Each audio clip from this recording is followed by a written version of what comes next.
Baay'ees ni qaba. Haala dorgommiis qaba. Amma dorgommii tapha keessaa tapha alaa jiru taphatu. Inni warri keessaa yoo mo'ate gooba galfatu akka nama gool godhee naqeeti. Isuma kana keessatti akkuma fakkeenya dirreen kubbaa takka yoo seenne tiimii san keessa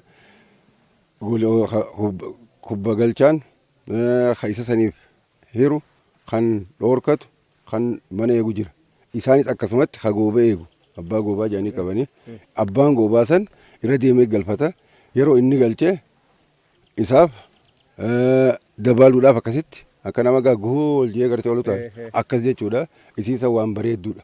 Nuus amma ganama amma qorachaa jirra. Kanaaf wanni kana lakkuma laaltuun namaaf haaraya isii tana irraan daddaballee akka waajjiraattis wanni qorachaa jiru jira. Kanaaf tapha bareedaa kan hawaasaaf dabree misoomuu qabu jenna.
kun garee mo'ate takkasidha.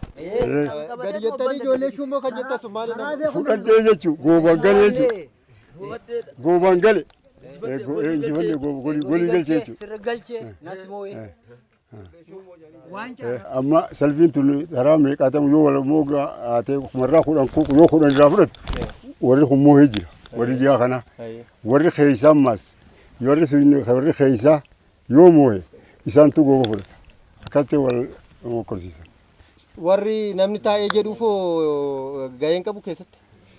Ni deeggara gaa kun warri taa'ee jiru hundi ni deeggara warri naannoo taa'u hundi ni deeggara. Inni kan nuyi daanyaa jedhama. Yaa kun daanyaa jedhama namtii jiruuf. Sintuu seera isaa eegsisaa isaaniif abbaa mo'ate kan eegsisu? Kanaatu eegisa. Isaan kun amma kudhan gaanii isaantu isin moo'ee jedhan.